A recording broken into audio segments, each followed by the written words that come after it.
Eu e você somos o Nicodemos do nosso tempo.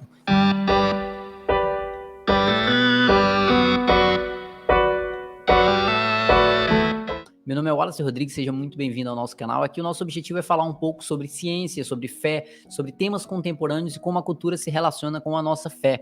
E hoje, especificamente, a gente vai falar sobre uma figura muito conhecida dentro do meio cristão, que é Nicodemos, um mestre da lei do período de Jesus, né? Muito conhecido a sua história, ele é citado na Bíblia 3 vezes, primeiro no seu encontro com Jesus, onde Jesus diz uma das frases mais conhecidas de toda a narrativa bíblica, onde se narra ali a respeito de João 3,16, porque Deus amou o mundo de tal maneira que deu seu Filho unigênito para que todo que nele crê não pereça, mas tenha vida eterna.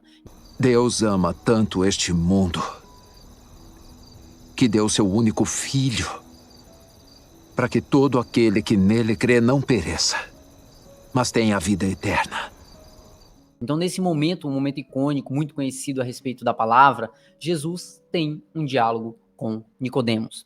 Quem era Nicodemos? Nicodemos era um mestre da lei, alguém que tinha conhecimento a respeito das escrituras da época, da Torá, do Pentateuco, né, de forma geral, dos profetas. Ele tinha aquele conhecimento, ele ensinava a respeito disso, ele tinha uma vida de fé e vivia conforme a religião da época, conforme os preceitos judaicos. Ele cumpria os preceitos judaicos. Nicodemos era um religioso que cumpria toda a sua tabela ali religiosa da época, assim como nos nossos dias nós temos a nossa tabela de ir para a igreja, de dar o dízimo, a nossa tabela de participar de algum voluntariado dentro da igreja, fazer alguma ação social, né, exercer algum ato de caridade, cumpria toda a sua tabela, jejuava, né, a Bíblia vai retratar ele como alguém que dominava muito bem as escrituras do seu tempo, alguém que orava, alguém que jejuava, e se você conhece bem a realidade da história bíblica, você vai ver que um mestre da lei era alguém que tinha um envolvimento religioso muito grande, era alguém muito respeitado justamente pelo seu cargo religioso da época. A série The Chosen retrata isso muito bem, de como Nicodemos era visto como uma referência,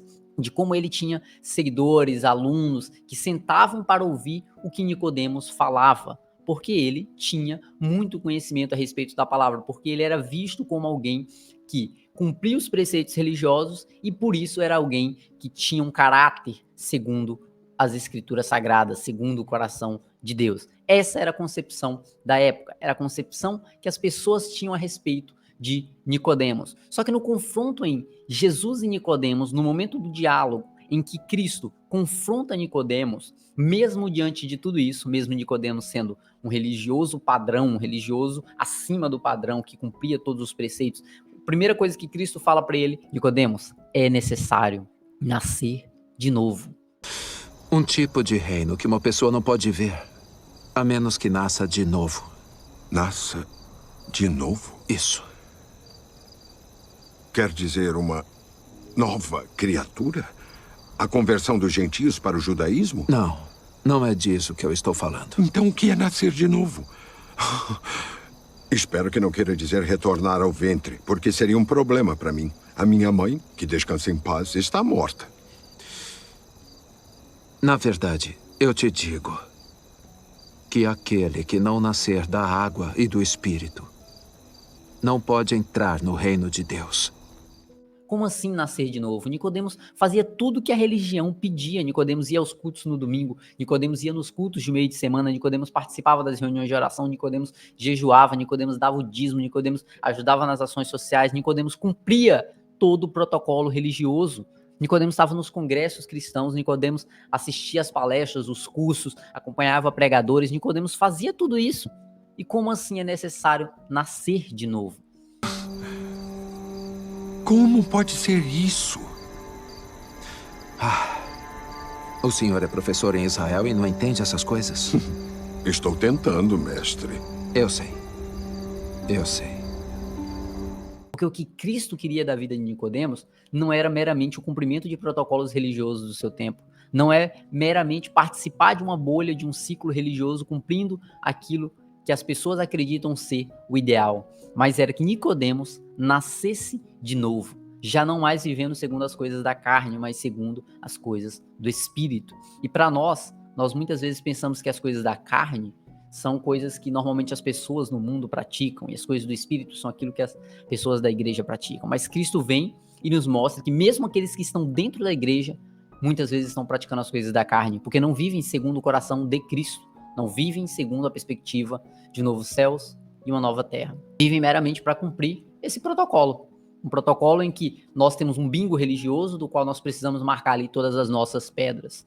E com isso satisfazemos nosso próprio ego, nosso coração e falarmos: eu estou completo, eu finalizei aqui o que eu devia fazer, estou com minha alma lavada porque eu alcancei o que eu deveria alcançar. Quando na verdade a gente sabe que nada disso é por mérito. Pelo contrário, é pelo sacrifício de Cristo na cruz do Calvário. Então mesmo aquele maior religioso, segundo a perspectiva humana, ainda assim, Cristo olha para ele e fala: é necessário nascer de novo. Porque enquanto você não nascer de novo, segundo o Espírito de Cristo, segundo o Espírito Santo, para viver a vontade de Deus, nada adianta tudo que você tem feito. Em João 14, Cristo vai falar que aquele que me ama cumpre os meus mandamentos. E é isso que nós precisamos ter em mente, que amar a Cristo é seguir a sua vontade e cumprir tudo aquilo que ele nos ordenou. Ter uma vida cristã é muito mais do que mero protocolo religioso.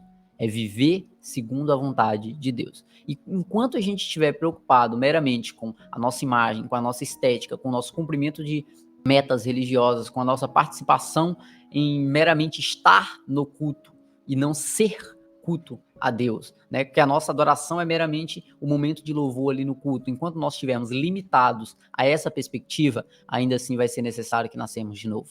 Porque o desejo de Cristo é que nós venhamos cumprir a vontade do Pai. Porque o fim principal do homem é glorificar a Deus. E esse é o nosso propósito principal na Terra. Fazer com que o Evangelho de Deus se propague a toda criatura. E que através da nossa vida, mesmo nós muitas vezes atrapalhando o processo, que apesar de nós, Cristo venha a ser colocado em primeiro lugar. O nosso povo não está morrendo de picadas de serpentes. Está morrendo com os impostos e a opressão. Eu lamento desapontar o senhor. Mas eu não venho para libertar o povo de Roma. Então do quê? Do pecado. E que apesar de nós, o Evangelho de Cristo venha a ser pregado e anunciado. Então que nós venhamos aprender com Nicodemos que o mero cumprimento de protocolos não nos torna segundo o coração de Deus. Mas se aproximar de Cristo e viver conforme a sua vontade é o que nos aproxima ainda mais do centro da vontade de Cristo, que é o cumprimento da vontade do Pai. Espero que você tenha gostado desse vídeo, uma breve reflexão, um vídeo rápido, só para a gente falar um pouco a respeito do que a gente consegue trazer para a nossa vida, olhando para a vida de Cristo e o diálogo com Nicodemos. Espero que você tenha gostado, seja igreja, seja corpo, seja luz, e até a próxima.